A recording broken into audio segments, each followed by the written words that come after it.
Welcome to the Pro Cheerleading Podcast. This is the only podcast that gives you a raw and unfiltered perspective of what it's really like to be a professional cheerleader. Whether you're currently on a pro team, an alumni, or really curious about what it takes to become a pro cheerleader, the Pro Cheerleading Podcast gives you all the inside scoop and hot topics in the pro cheerleading industry and in-depth interviews of current and former cheerleaders.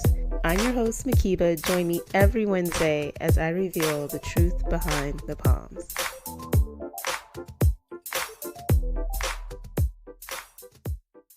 Hi, how are you? Oh, I'm good. How are you? Nice to meet you, Mattie. I know, And here's you. I know all about you. Oh my goodness. Well, I feel like a stalker because now I know about you too. Hi, Quinton. What's up? Welcome Why are you back. wearing red? Hold on, I'll change. Okay. Like wrong. That's the wrong color for our team. Okay. Oh my goodness. Well, I'm so excited to have you both. I know. I'm so happy we were picked to represent not just cheerleaders, but the Rams, you know? I know. God, I have so many questions and I'll try not to be all over the board. But, Okay. you know. Okay. We're all over the board if you watched last night's episode. Holy cow. Okay, so you guys, welcome to the Pro Cheerleading Podcast. I should act like I have a real show. You guys brought me out of retirement to do this episode, so I am so stoked.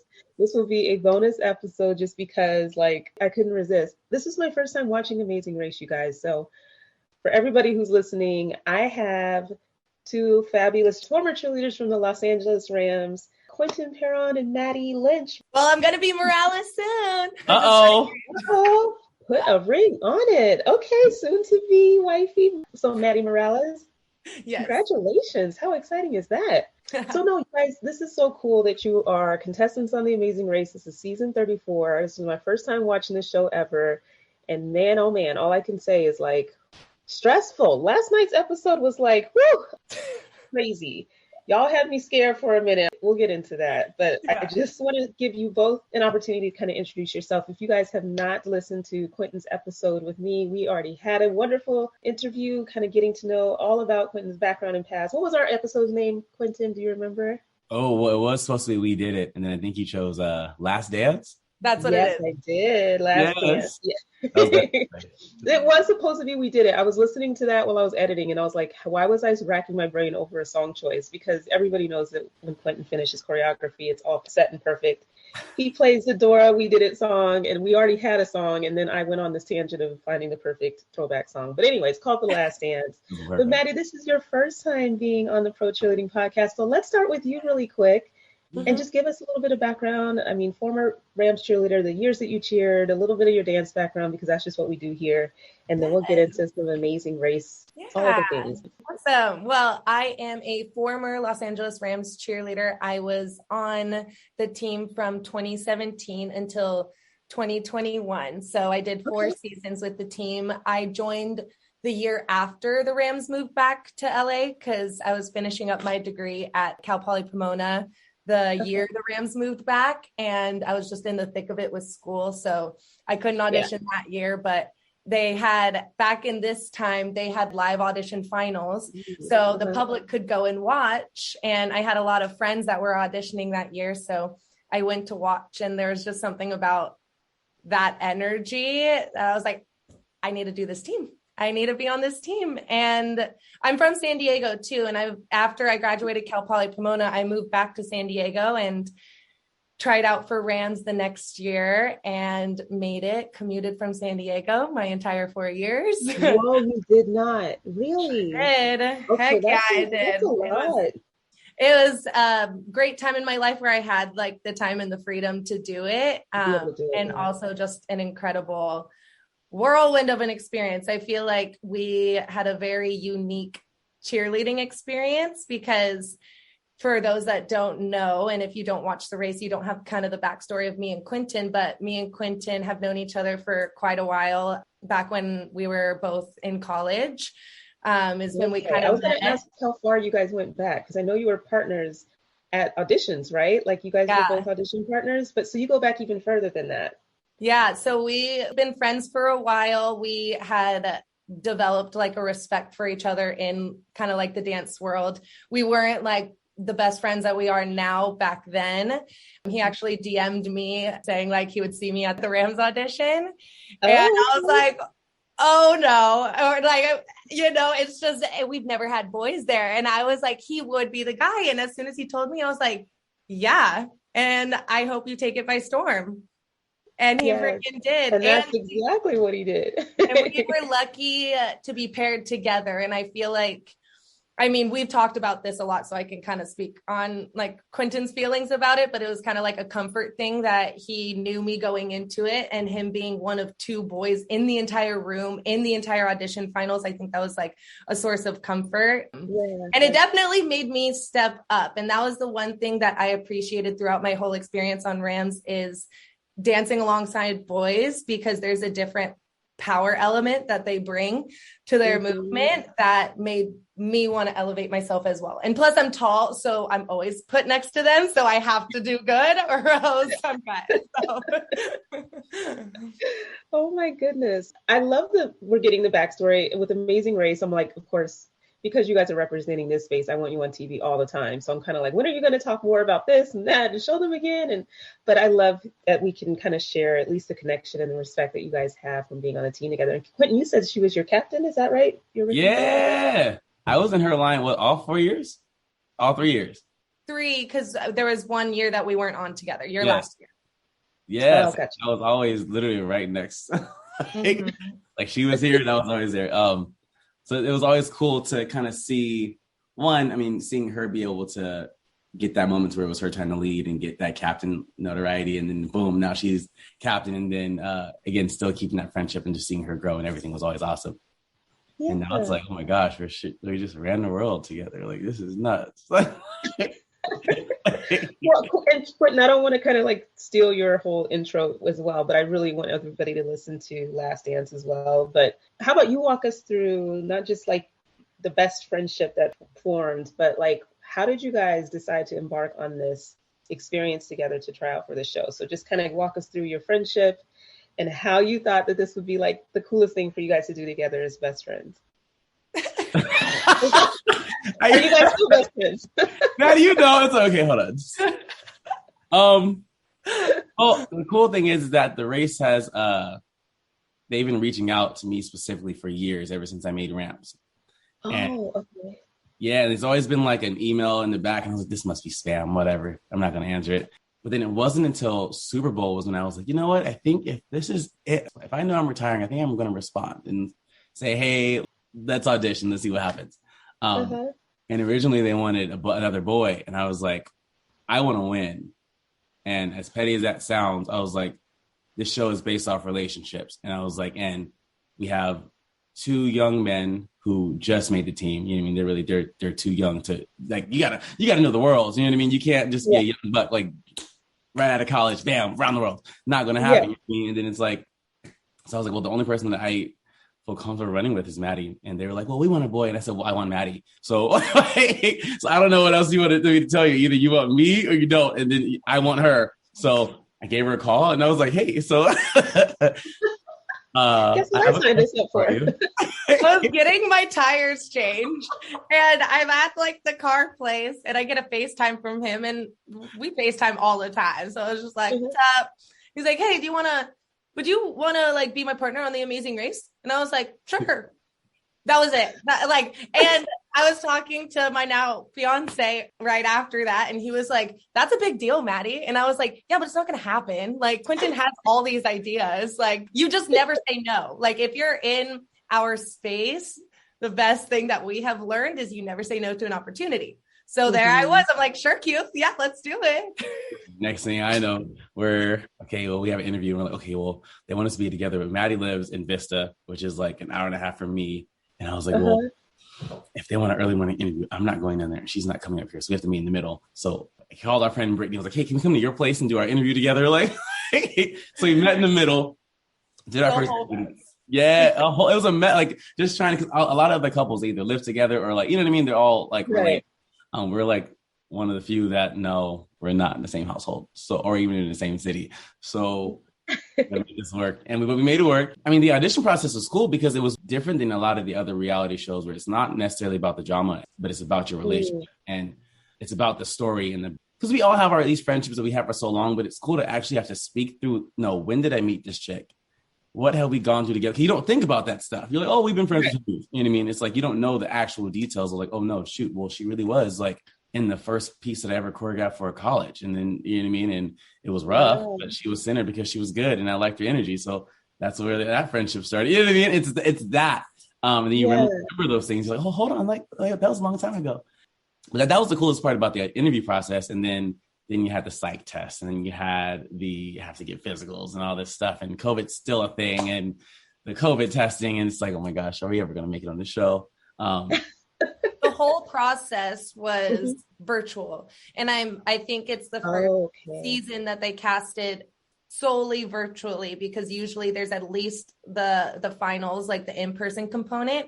And the last season they had of The Amazing Race was stopped because of COVID. It stopped for 19 months and then they resumed production. So I imagine their audition process was not the way that we did it. And we navigated the entire process all virtually until the very last deadline day that they said you will find out by 4:50 p.m. before 5 p.m. And we got the call. I'm at the studio and I was like, all right, y'all, so I can't say much because obviously we both work with kids and it's like, if we're going to be gone, somebody has to kind of take over. Take care of I was like, I can't say too much. I was like, so I'm going to get a call today. And if you see me crying and if I drive away, just know that I'm gone. Peace out. I'll see you. We were so sure we weren't going to get it too. Well, in the whole process, I think I was more sure about it than he was because he's just that guy. He's like always competitive and always competing with himself. So like everything, he's just always second guessing. But I just trusted because I know that the race is about relationships and I know what we have is a solid foundation with a lot to say about it and a lot to develop, I guess, because there's a lot of history there. But when it got to that last day, we even talked to each other on the phone at like 4:00 and we were like, okay, well, let's just prepare, let's just prepare for the bad news. It's okay. It's fine. And that wasn't the call. Oh my gosh. So you guys are screaming in your respect, like around your kids, or did you maintain composure? Like, what was your reaction? No composure. I went outside. So I was like, ah! I went in the car, just like, yes! Nobody was looking, but shoot. Like, but at that moment, it was like, oh shoot, this is real. Okay, well, all right. And Mattie is like the planner. So she was talking about, okay, well, we have to get this backpack. We have to do this. We have to study this. We were both in the gym all the time. And I was like, okay, well, what shoes should we get? What backpacks? Like, you know what I mean? Like, now it was game time because now it's like, well, if this is really going to happen, I'm not here to get last place. Like, you know what I mean? We're not just representing again. And there's also been other cheerleading teams, but we're the first ones to kind of have the NFL backing and our team backing. So we weren't just like professional cheerleaders. Like, no, we were former NFL Rams, all that stuff. And being able to have the logo and everything like that was. I was surprised by that. Huge. That was huge. Like, yeah, I thought so. That was a whole process. But yeah, I was really surprised at how much. Why am I surprised by that? I feel like the Rams are very supportive of you guys getting a lot of opportunities in your area. I mean, you're in LA for crying out loud, but appearances and different things, it seems like they're a lot more open to you guys getting that publicity. But that was amazing to see that you were able to fully represent. I think usually when you do things like as a cheerleader, it's all under your organization that you're representing. Right. So because CBS is not a Rams thing, that normally, like when cheerleaders have been on the show, it's NFL cheerleaders, and that's about as far as they go. Or I guess it applies to like pretty much any reality show. Like I've seen on like The Bachelor, you see girls with the title NBA dancer, but it doesn't say the team. That was a whole separate process. We had to get all of the outfits that we wore that had the logo. They had to be approved through the Rams. The CBS lawyers and the Rams lawyers, I guess, had to figure out something. And then we got a list of the things that we were allowed to bring. But we were very proud that not just representing NFL cheerleaders, which we're super passionate about, but to represent the team that kind of made us was huge. Awesome. I love that. I mean, and hearing about what you tried to do to kind of prepare, how long did you even have before it was like, get on the plane, you find out and you are leaving in a week, or did you have like a month, or how long did you have to kind of get your lives together? We had just under 3 weeks because it was supposed to be 3 weeks, but then they pushed like the note that they were supposed to notify us. They pushed it like another couple days. So it was a little bit under 3 weeks, which is quite a bit of stuff you got to learn. We were over here in the wilderness taking them hiking classes and map reading classes, over here buying compasses and what kind of bug spray. But you like my like annoying self was like, okay, so how can I just got to get the hair dyed again. I got to get the conditioner and the purple shampoo. Maddie's like, well, where's my self tanner? Like, it's that stuff. Like, listen, that part of it, I'm not like, we are cheerleaders, listen, and there's a lot of stigmas that are not very true. And we are like, that's okay. We welcome that because I think just the way we carry ourselves is just a different way. And I kind of take pride in that. Like, you don't have to see us for all that we are, but we'll prove it, you know? Yeah. But yeah, the extras, the skincare, like, because we did prepare. We listened to these podcasts. Every single former racer will tell you only need one backpack, and that's all you should bring because you'll run faster. And if you can switch off or just have the man have it. And we looked at each other. We're like, that's not going to work. That's not going to work for us. We have outfits. We have our own skincare. We can't share hair products. Like there's none of that. So it's like there's some things that we weren't willing to compromise, but that's because we are cheerleaders. Hey, there's a camera there at the end of the day. The whole time. Okay, all up in your grill. So yes, what as you need. All up on the right side of my face. While you're driving, is it like where that camera is just like right here? But yes, we can't be up there looking a hot mess. I'm a toiletry junkie. Like it's like my crack. It's so bad. Maybe we're all that way, but yeah, there would be some must-haves, and I would just figure out how to talk about later when we get through the race, when we start talking about this leg that just happened. Oh my God. Okay. See, here I go. I'm getting excited. Okay. Did you even know where you were going? That was another question. Like, did you know what country? Surely no. From last night's episode, Austria versus Germany. No, but I didn't know if you knew you were going to Europe. No. Well, the coolest part is that we traveled via charter. So we got on a plane and we were like, okay, like, let's just time it. We don't know where we're going, and we're on the plane with the cast, the crew, the host, the owner, everybody. And we can't really speak. So I was like, well, let's press play. Let's start on our watch and see how long it takes to get to where we're going. And the compass said northeast. And we traveled about 6 hours, and I was like, we're in Canada. I was like, I have a feeling. I was like, I've flown a lot. I was like, we are in Canada, and it was dark. So I was like, okay, whatever. And it was very like snowy, haily, rainy. And I was like, oh, we're for sure in Canada. And then we touched down for like 45 minutes, and then they switched to crew, like the flight attendants. Flew another 6 hours. And I was like, oh, we're for sure in Europe. I was like, it said east for like a hard east on my compass. Like, we're in Europe for sure. We were kind of dumb. But it wasn't just us, I'll say. We landed in Germany. And I guess the word Munich in German is called Munchen. So we're not thinking we're in Munich. We're like, oh, we're in Munchen. Like, what? Like, what the? Like, I've been here before. Like, can't win. Like, but listen, like, you are thrown through a loop. Like, you are put on a plane, and they don't tell you how long the plane ride is or where you're going. So I think the hardest part for us is like, we're about to start racing. Is it in 2 hours? Because we originally thought like they're going to fly us to another state. Like we didn't think we were going to go to an entire other country. So it's just a whole like, how long are you going to be on a flight? And then it ends up being 12 hours with no TV. Also, there's no like TV screen. It's good. Oh, because we love it. It's not the commercial that's got like the "you are here," the little airplane going across this. Okay, now I have so many questions. See? How were you guys emotionally prepared to like just not know information? Like type A personalities potentially kind of like needing to know, needing to plan. Was that just part of the process, I guess, that you, in getting onto the show and kind of understanding the dynamics, that you really were going to be in the dark for a lot of this? That would be so weird to me, to kind of be on a flight for that long, not knowing where I'm going. Does it drive you crazy, or is it just me? There's a couple like aspects to it, because on one hand, the hard part is not knowing how long the flights are, because like you're like, should I sleep right now? Like, am I gonna have to get off the plane and start running? So like that part was a little bit tough. And then going to a different location, you don't know where it is, so you're like notoriously on Amazing Race, Asian countries are the most difficult countries because of like the cultural and language barriers.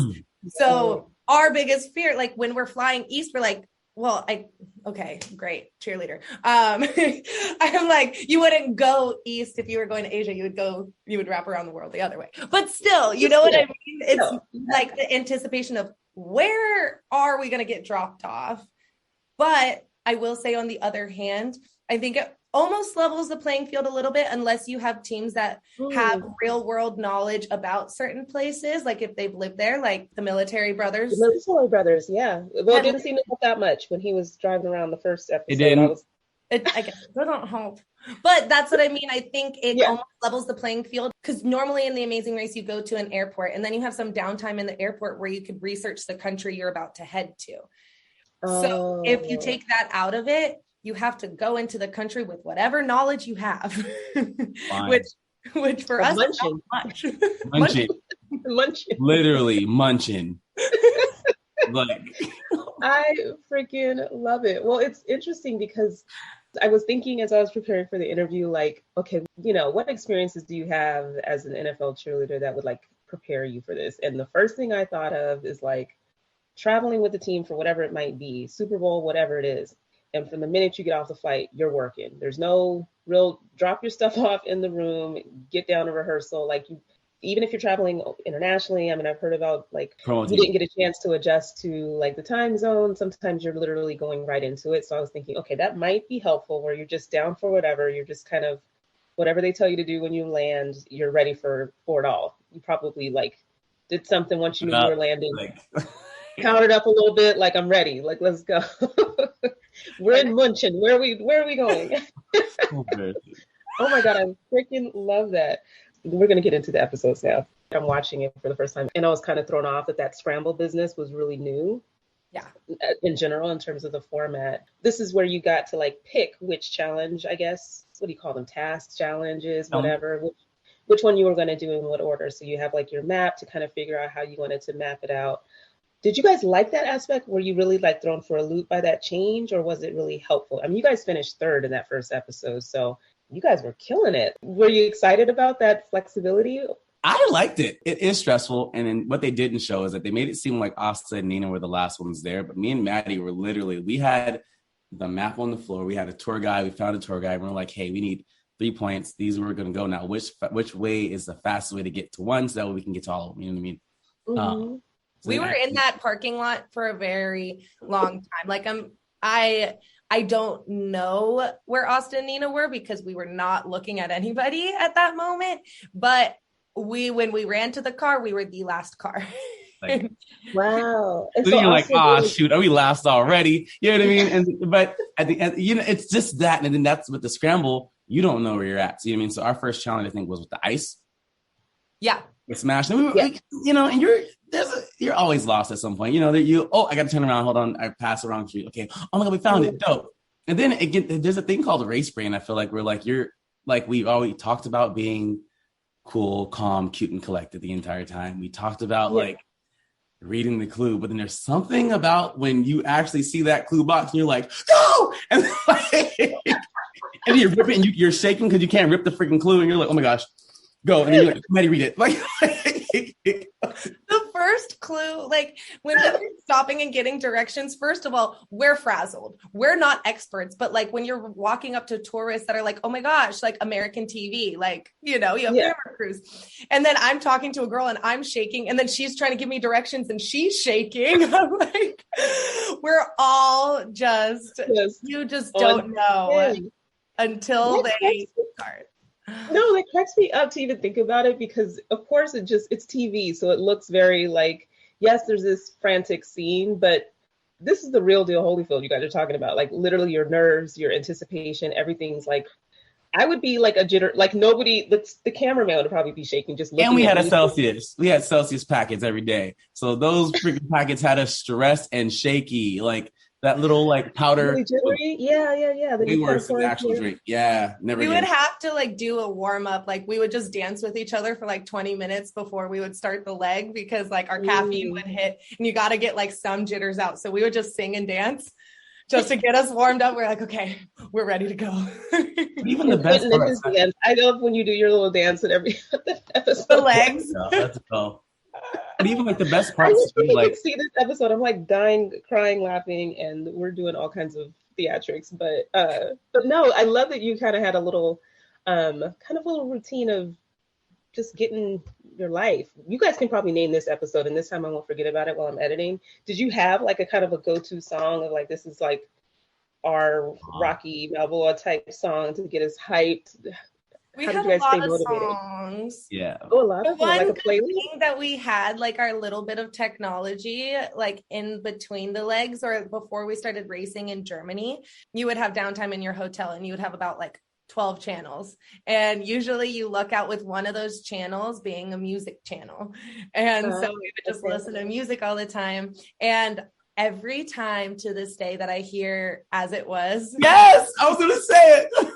By Harry Styles, like that just brings me to Europe and us just like popping in our room and watching the music video. And even like Mhkeeba, we had, and I think the cutest part is that every morning we had a little stretch sesh. Like, okay, hold on, let's warm up. Like, you know what I mean? We're like, we don't know what we're about to do. Are we swimming? Are we running? No, let's make sure that we are good to go. Rolling out. We had a little like lacrosse ball, like here, get it on your back. Like we had a whole kind of moment, like, hey, and sometimes we would not talk to each other. You know, sometimes like that. I think that's what worked about our relationship is that we knew no matter where we were in the race, like everything was nonverbal. Like you can tell when you wake up, okay, I think we're both a little irritated and a little stressed. So let's not speak until we get out.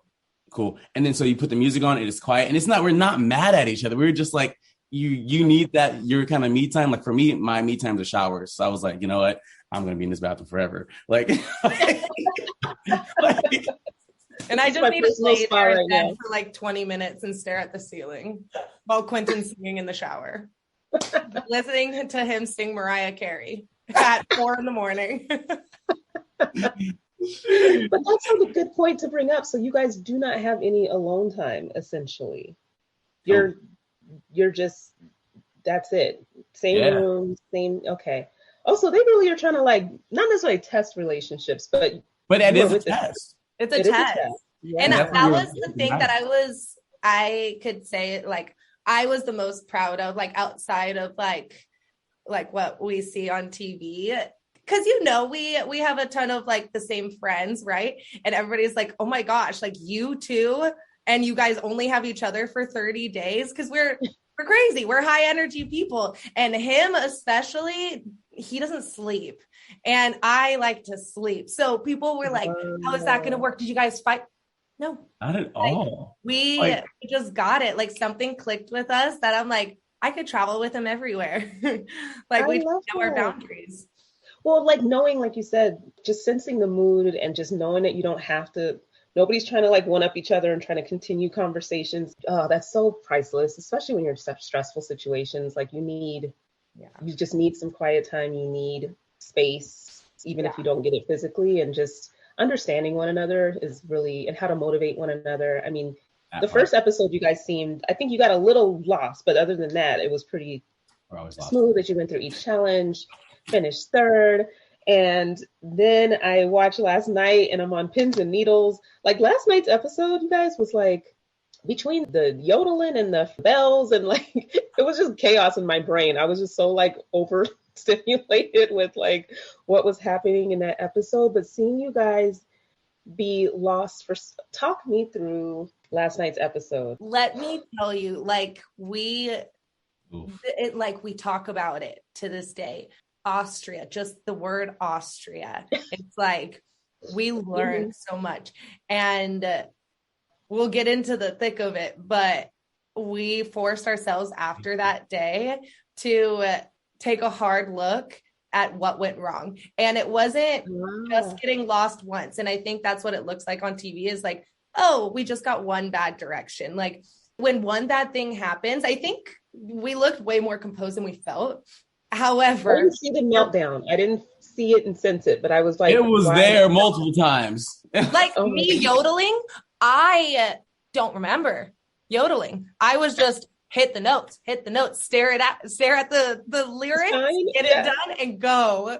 And afterwards I was like, oh my gosh, I probably look so embarrassing. But it turned out, like as soon as that happens, it's like you start like that. And that's what people warn you of is when you start making mistakes, we just kind of started reacting rather than recalibrating. And so we started just like, you start making mistake, and you can't think straight. And that was the epitome of our leg. Wow. It didn't really get bad until after the Yodel challenge. Like, yeah, we made like, so for long story short, we left in the first group. The lady that we got instructions from she was in a rush too. She didn't put in the full address. So it said, even though we knew we were going to freaking Austria, it's like saying 1, 2, 3, 4 Calaberry Lane, Austria, but she didn't put in Austria. So naturally, your Google Maps is just going to take you to the 1, 2, 3, 4 Calaberry Lane or whatever it is. You know what I mean? So we were only like 20 minutes out the way, which was hilarious. I liked how that showed on TV. So then we get back, we find the freeway. Now we're going, and we are at this point already kind of think like, oh wow, we're like really behind, like at least like an hour. It's like 9 o'clock at this point. We left at 8 on the freeway. I didn't know, Mattie, and as I watched the show, that it was only 90 miles. That I think that's a lie. There's no way. I feel like we were in that car for 3 hours. We were like 3 hours, no stereo, no, you know what I mean? Like, you know what I mean? That we just sang the whole time. Like, and then we get in trouble for singing. Snippet of Quinton doing like a little Lion King moment where he's like, Mattie, look left. So I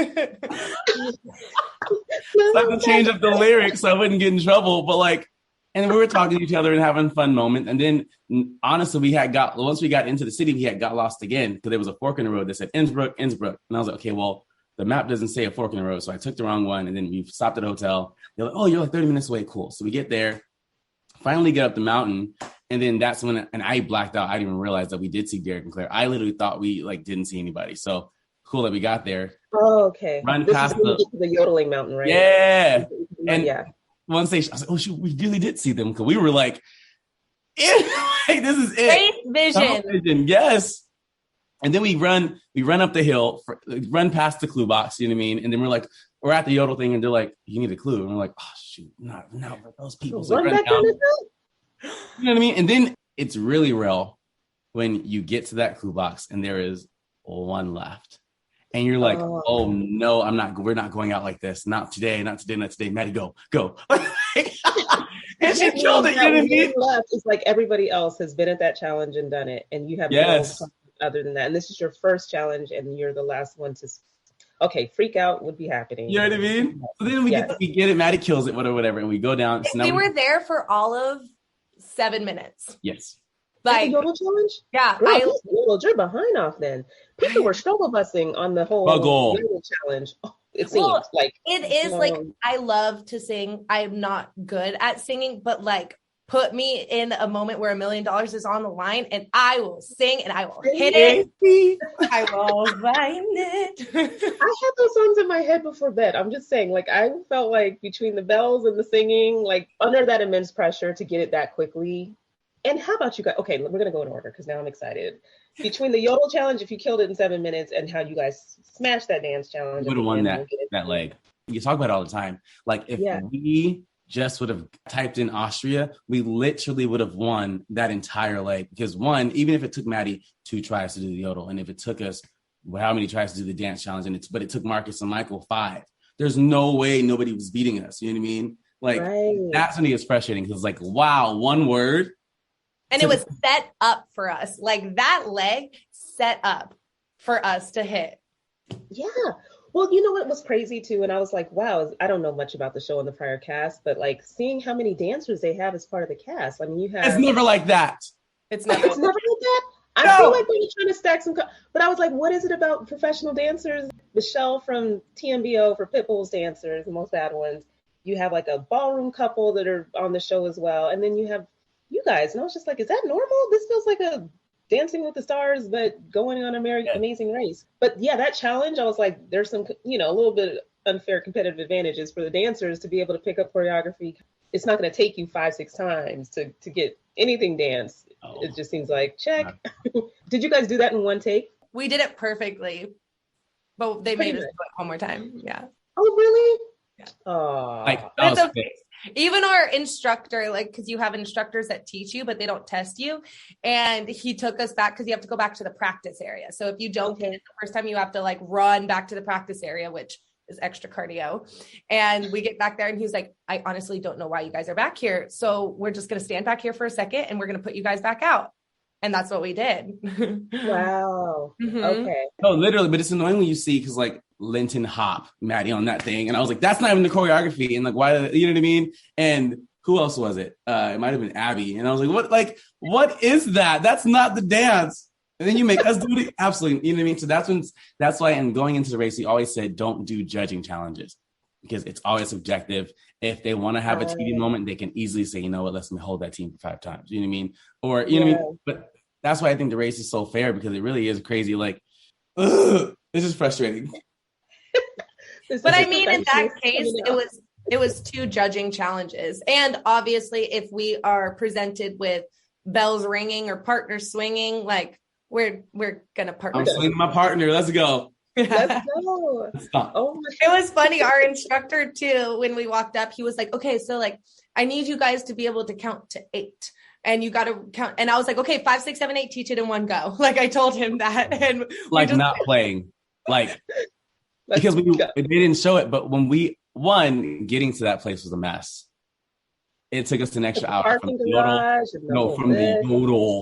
We were on just to a moment where I was like, yeah, this is it.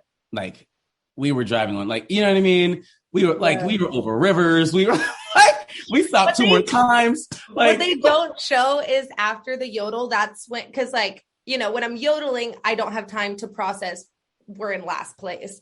But once we sat in the car in our lederhosen, we're sitting in the car, and I just I drop. I just ugh. And Quinton's like, it's okay, Mattie, have your minute. And that's what we were big about is if you need a moment, have it, but you have to come back. Right. And I was like, okay, thank you. And I was like, I can't navigate you. That's my job. I was like, I can't navigate you, figure it out. And so I just sat there and I was just like, we did not come all this way, spend all this money, train this hard to get eliminated now. And whatever, we took a deep breath. We get to the parking garage. And another thing that they didn't show, which I think would just have added to the mess of this day. Oh my gosh. Moment is we get to the parking garage and you always have to park in marked parking. It's never a free for all. You can never just park your car and go. It's always labeled with where Amazing Race is parking. Okay. Oh, I was curious about that. Okay. So there's always signs. Even if you can't see them, they're there. And we get there and we're like, okay, parking spot. Race brain, we're stressed. And then we get out, our camera crew gets out and we're like, okay, let's go. And as we're starting to run, I stopped Quinton and I was like, that's not marked. I was like, we can't leave this parking garage until we find marked parking. So what did we do? We ran up and down this parking garage looking for the marked parking. We went all the way up just to find out it was all the way down. We just said on the clue. But you don't know it. It's they always say read the clue, and we read the clue, and it said 3 UG was 3 underground, and that didn't click at all. But there's so many things going through your minds. I can only imagine, how do these camera crews keep up with you? They don't slow you down, I'm assuming. If you get out the car and you're ready to bounce, to run, whatever, it is what it is. They missed the footage. There's so many elements, and I don't know how y'all did this. Okay, I'm not cut for it, but I love that you guys have that moment to get centered and be like, you know what? We did not come here, like you said, all this far and going through all of these things to just, No. I love that. Episode? Are you kidding? We're better than that. And Thank you. And I think one of our strengths that we felt is our ability to do challenges. And so I think that was something that we kind of took comfort in, is that we're not afraid of anything really. Or even if we are, we'll rise to the occasion. And I think we both trust each other in that aspect. Like, we know that the other person will come through. Just like when I went to Yodel, like Quinton's probably like, I'm a better singer, but I know she'll pull it out, right? Like, I was practicing in the shower. I was like, you got it. You got it. That was it. That was it, Mattie. That was it. You guys are definitely excellent cheerleaders for each other. I love seeing that too. Just kind of like the positive encouragement and just like, you got this, because you need that, I would imagine. Yeah. These crazy challenges that you'll find yourself in. Which reminds me of the first episode, like when you were doing the roll challenge, and you shared it in your Instagram, Quinton, but like, here you are cheering Mattie on, and then it was like your turn to go through the race. You just rolled. I mean, it was slippery though. You were not the only person that slipped, but it was just kind of like, whoosh. But I love it's just kind of like the regrouping and not giving up, man. Staying in the game.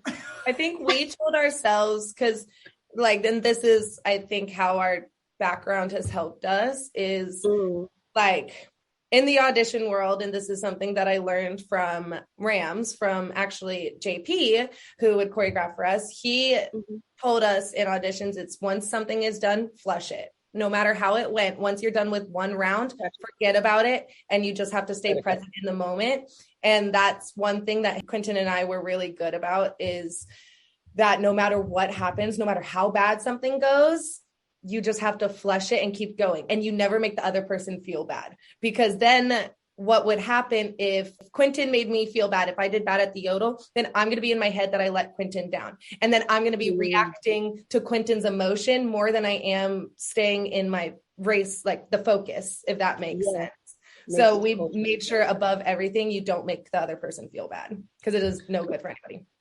For sure. And you see that with different couples or different teams where, you know, there was definitely a challenging moment. And of course, when they're being interviewed, they're kind of like throwing digs, like, I don't know what the heck this person was doing, like hint, hint, hint, like, and it's probably just all for TV or for fun. But I mean, just really testing those relationships, if you are looking at them like, man, you didn't hold your weight, or you were the reason that we, you know, got lost and there's just no time for that, I would imagine. You got to just have each other's back, big time. And then you write about it in your diary later. Ooh. Is that where you kind of would dump some of the day if you had energy? We wrote every mistake from Austria. I'm like, this can never happen again. And the only way it won't happen is if we face exactly what we did and everything we did wrong. And so we wrote about the entire day, and we were like, oh my gosh, like when you actually write it out and visually see how many mistakes, it wasn't just that one getting lost. Like, we could put it on that if we want to, because that's really all TV showed too, but it was way more than that. And in order to be more successful in the future, you have to take a hard look at all of it. And we were kind of cocky, not gonna lie. We were like that first leg, that third place, and knowing that wasn't even our best, like we didn't even really do anything. We're like, oh yeah, it's dress rehearsal. It's dress rehearsal, you know what I mean? And then I mean, Phil said it when we were sitting there crying. We're like, I was like, you got kind of emotional there. It was sweet. You don't like the fact that you were crying? No, I think the hardest part is that because we were running to the dance challenge, and again, we really haven't seen anybody. And we saw Aubrey and David running out, and we're like, okay, well, if they're probably the last, they left last in our head from the first group. They were in the last group. So if they are the last team at this dance challenge, again, not knowing what's happening with the bells, you don't know. It's like, okay, well, let's get it. So we did it. We did it pretty good. You know what I mean? We were serving them. Maddie said, let's run. So we're running to the pit stop, and then I see Aubrey and David in the corner, meaning they already checked in. And then I see the rainbow team, and I was like, oh my gosh, this is it. Because I thought we were last after Aubrey, but if that means if there's another team after them, we're for sure last. Like, and Dom and Rich are bawling. I mean, you saw, like, she had to run back to the car, bawling. Like, so I'm like, oh my God, this is it. And then of course, Phil's like, it's Quinton, Mattie, what happened? You had a rough day. You couldn't really navigate. So then you're already in your head, like, are we really going home like this? Like, the most embarrassing leg. People are rooting for us. A dance challenge and a singing challenge. Like, you see what I mean? And then for him, like, then they didn't show up, but Dom kind of explained what happened with them. And then that's when, back in the press releases a couple weeks ago, that's when she was giving me like a whole, like, you are great, be great, da-da-da-da-da. And then that's when Phil goes, yeah, so whatever, please let you know that you're not the 10th, like you're not the last place. And like knowing that you're going home, like we know, just smacks out, like, like, ooh. Even watching yesterday, I was like, I'm not the type to cry like that. Like on a drop of a dime, like that's how you know how much we had invested in this game. And like one, I think it was more like the embarrassment of this is how we're really going to go out. Like we've talked so much mess about the other teams who've struggled and we watched every season and like, hey, let's take notes, whatever. So like the fact that was such a traumatic episode. And even like, regardless of how the rest of the season goes, you got to tune in. Yeah. To find out. I know. Like that episode 2 is when we were dreading. like knowing how bad it was for us and knowing like all the mistakes and the stress and just the tears. We knew the tears were going to be shown. And we knew it. They're like, dang it. I was definitely stressed watching, and I was just kind of like, I mean, I knew it was like this moment in time to be able to interview you guys, but now that I've watched 2 episodes, I feel like, okay, now I have to see how this all plays out, you know? And I was like, I'm not watching this show if they're not on it. Like, I need them to stay in the game.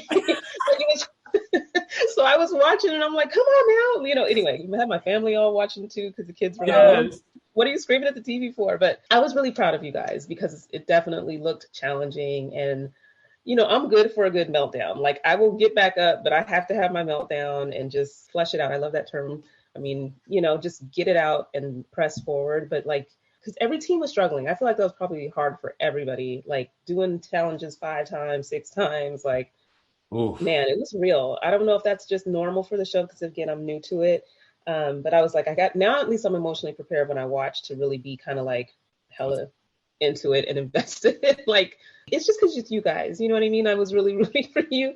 Just in general, like, do you guys struggle a little bit just like watching yourself back just on TV period? I mean, in this whole reality show setting, or is it kind of like you're used to it? Well, Quinton, do you want to answer first? But he's making faces. He's picky. For me, this sounds so vain, but I was more worried about how I would look, you know what I mean? And knowing that in the past, like I had to get rid of my acne stuff and like, like I was like, oh my God, I don't have that skin on this show. Like we're trying to be cute the whole time. We're trying to be the cute team. So I'm like, I think I would say I was nervous about when there was moments definitely in the car where like when you're stressing, you're kind of talking about other teams and everything. And I was like, are we going to be the villains? Because I remember saying this about that person. And you don't know how this is all going to be edited. So, and you can see them, they can play out, they can edit you the way they want to because at the end of the day, they have a lot of footage with your back turned to the camera so that they can just put a voiceover real quick. And I was like, I didn't say that there, but that looks like it. Oh, shoot. In that aspect, but I mean, other than that, we were the fun team. We are the fun team. And I know that was going to be shown because we were kind of the only friend couple on the show. Friend couple, yeah. You have so many different relationships, but you're not vain. I feel like I would be the same way, like critiquing away little clips and just angles and like, oh, why did they catch my mouth open like that? You know, that would be me all the time. Just because maybe I am vain, whatever. But what about you, Mattie? I feel the same way. I think it's always nerve-wracking also because the show is so real. It's not fabricated. Nothing is staged. It's a real race. And I think we held true to just really who we are. But at the same time, when you're just like, so in the moment, you're not as like thinking about like, how do I look on the camera right now? So all these reactions are genuine, but are they presentable? That is the nerve-wracking part. But also at the same time, I kind of take comfort in that whatever it is real and it's human. And that I think like goes a long way, especially now in this world. And I just feel like The Amazing Race I just love that it's an uplifting show. Like the point isn't to be like nasty drama. It's supposed to be like fun and adventure. And I feel like we really are like a fun team genuinely. And so showing us for like who we actually are, like maybe there might be some like, oh, I wasn't ready to see that, but it's true. It's real. And at least I know like we weren't putting on a front, because I think that would be harder. Like, ooh, we're so fake, but we're not. Exactly. Like if it was kind of like composed at all times and kind of like the spokesperson, ambassador kind of sounding vibes all the time. Yeah. And then you have like the people that actually care about you. I think that's a big thing too, is like your support system. Like our support system has been so proud of like how we've represented ourselves so far that I know if like I was putting on the like cheerleader thing, I would have all my friends like, dude, what are you doing? Like, you don't talk like this. Neither of us do. Right. No, you guys are endearing. And I was, of course, like I said, wanting to see more footage of you guys, but I'm just so happy that you will be continuing on in the show as I continue to watch, because to get me to sit down and watch TV, you guys, I swear it's like Mission Impossible. I mean, give me some true crime here and there, but like I'm invested and I'm hella into it. It sounds like you guys are solid as friends. Did you find that it tested your friendship in any way? I know you guys said you didn't fight. Did it grow? Did it strengthen? Like, how are you guys different from going into this experience and coming out of it? I would say we know each other now. Like, you don't really know somebody until you got to spend 30 days with somebody in a hotel room by yourselves. With no phone. No phone. You know what I mean? Like, what do you like to do how do you like cope when you're irritated? Like, what do you do? Like, okay, I know that I'm allowed to handle. How can I tone it down a little bit so that way I'm not stressing this one out, because I'm like, at the end of the day, it needs to be, you know what I mean? And how can she be there for me? How can I be there for her? I mean, has a boyfriend, a fiance now. Like, she would go through moments of like, I kind of miss my boyfriend. And I was like, well, I'm not really the empath. So, but. He's like, figure it out. He loves That so sounds like him.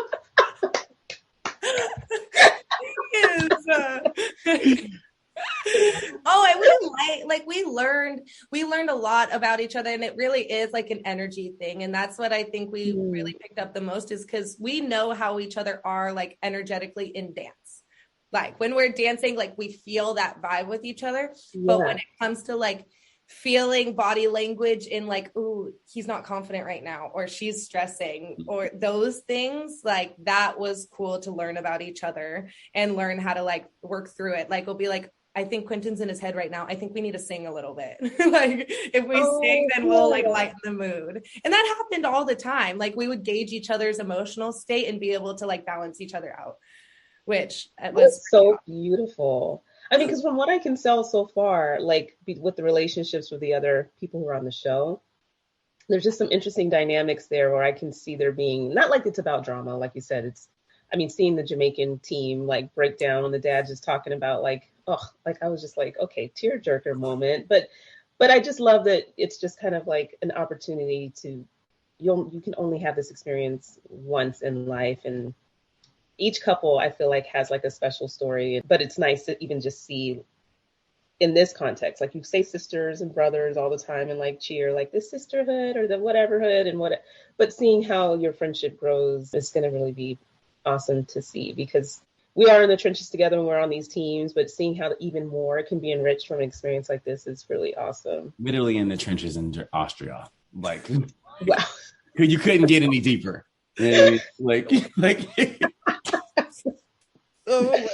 We persevered and we did it.